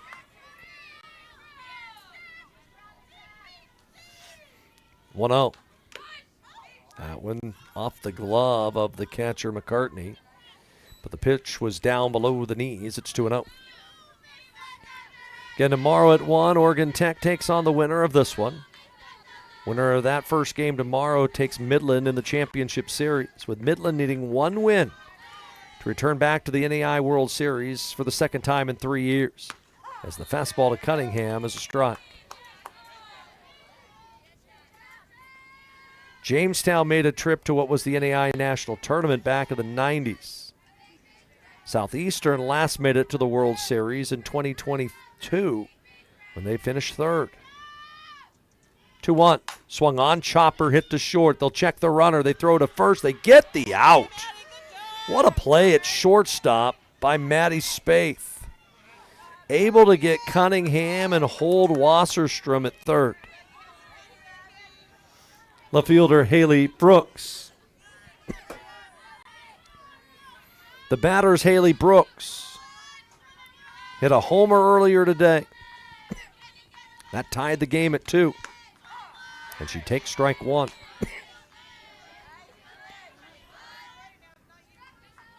I believe it'll be Grendler, Austin, and Gregg due up in the Jamestown 7th.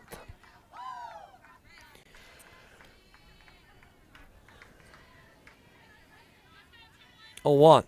Swung on a base hit through the middle. Have a day, Haley Brooks. Her third run batted in here in this one after going 3 for 3 earlier today against Arizona Christian. That's 5 hits on the afternoon, and it's 7-2 Southeastern. Designated player Rayleigh McKinney. So it is now 7-2. And the pitcher called strike.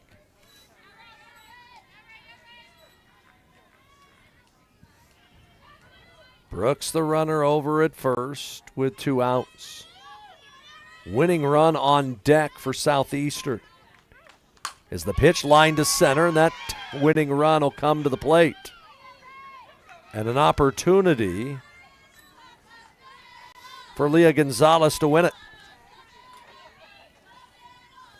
First baseman Leah Gonzalez. Gonzalez with 8 home runs on the year. She hits a big fly, the game is over.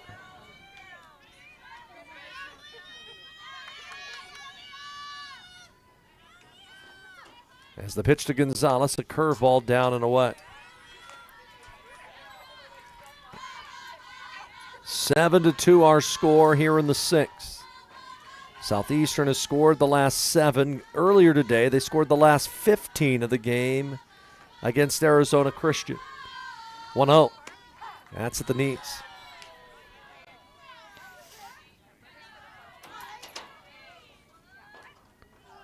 Leah Gonzalez 2 for 3 with a double and a run scored.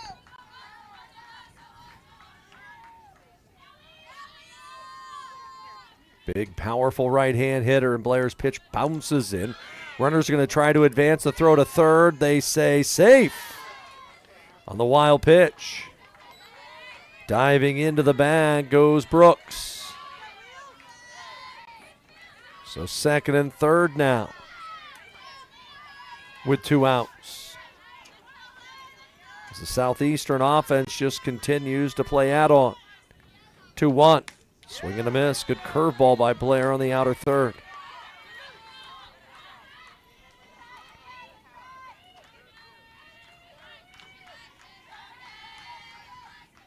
12 hits on the day for Southeastern in the nightcap. That's 28 on the whole day for the Fire.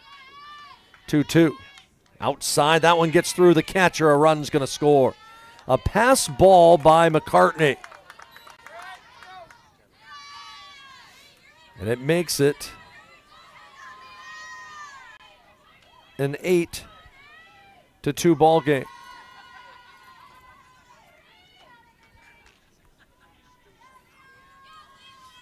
Three-two. Swung on a little dribbler to the circle. They'll throw to first. They get the out there. The inning is over. In the frame, 2 runs, 3 hits, 1 laugh. Last chance for Jamestown, trailing 8-2 here in Klamath Falls. Papa Murphy's new cheesy stuffed crust pizza. Made fresh by us, baked fresh by you. Starting at $13.99, it's the hottest, meltiest stuffed crust pizza you'll ever have. Because it goes straight from our kitchen to yours. For fresh out of your oven, piping hot, cheesy goodness. It's what stuffed crust pizza should be.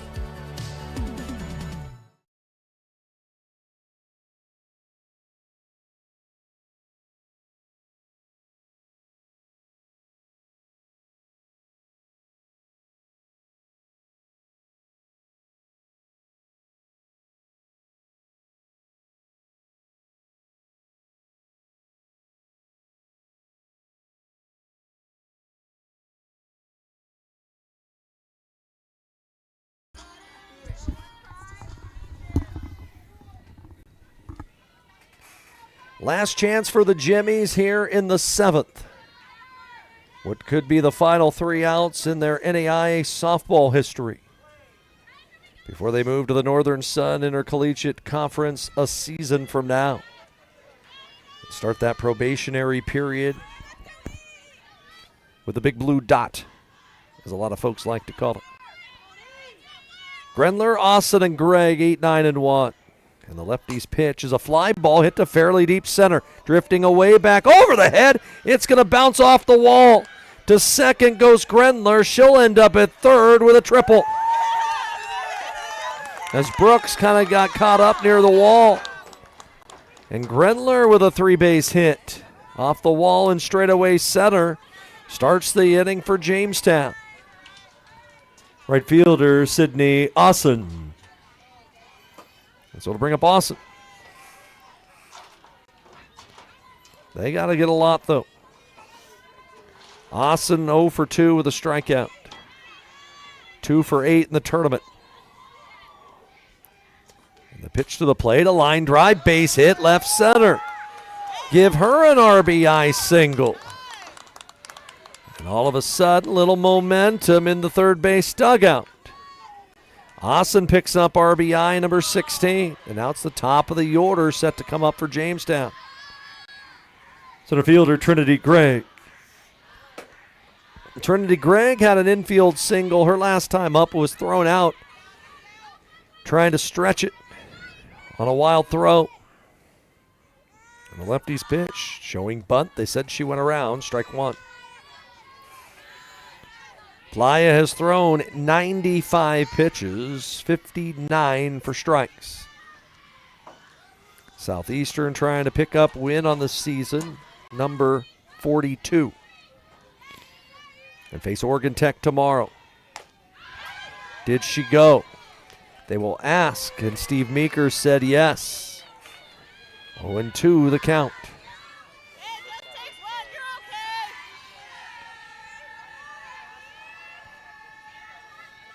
Outfields come in a bit on this gusty Tuesday afternoon as the pitch fouled away off the left field side.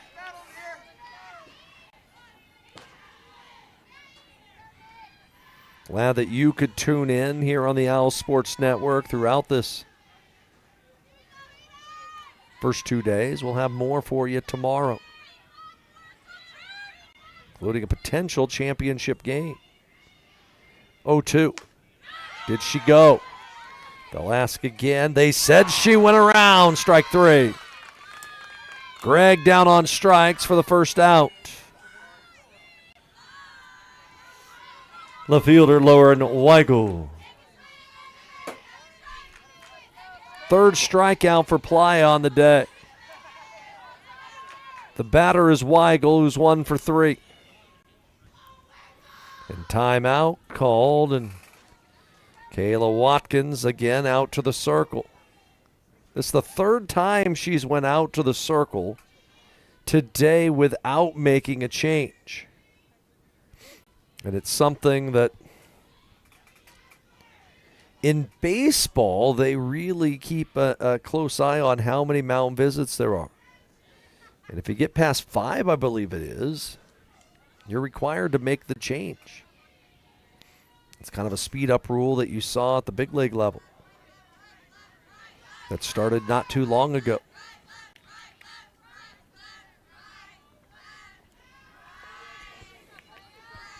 The umpire crew going over that, I think, exact same thing, saying this is how many mound visits they've had, or circle visits.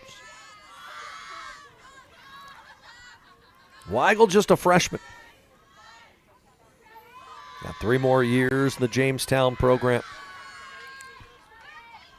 They're on the I-94 corridor in North Dakota as the changeup misses high.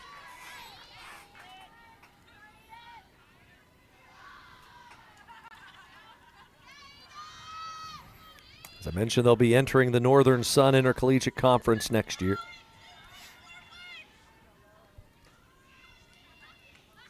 As the pitch misses high and away. Augustana, Bemidji State, Concordia St. Paul, University of Mary, University of Minnesota Crookston, Minnesota Duluth, Minnesota State, Minot State, Northern State, Sioux Falls, Southwestern, Minnesota State, St. Cloud State, Wayne State, Winona State. And then you'll add Jamestown into that mix next year. It's a big league.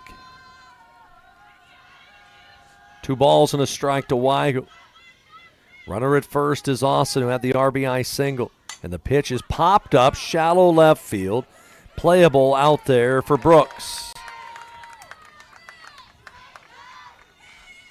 And Southeastern 1 out away. Shortstop Maddie Spaeth. And the last hope is Maddie Spaeth,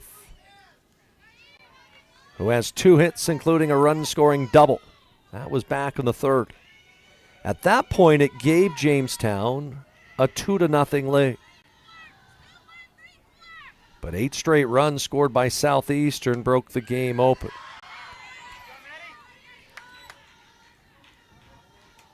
Playa looking for her 20th win on the year.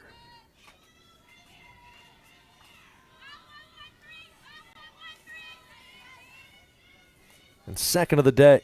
And that pitch should do it. Grounded right back to the circle. They'll make the throw to first. And this one is over. Southeastern will advance. And the top 3 seeds still remaining in the Klamath Falls bracket, as Southeastern upends Jamestown in an elimination game by an 8-3 margin. Here are the final totals. Final score in Game 6 of the tournament reads Southeastern University 8, University of Jamestown 3. For Southeastern, 8 runs on 12 hits. They commit 1 error. For Jamestown, 3 runs on 8 hits. They commit 1 error. Winning pitcher is Eden Playa, now 20-6 on the season for Southeastern. The loss for Jamestown goes to Hope Ransom. She falls to 13-8. There was no save in the contest.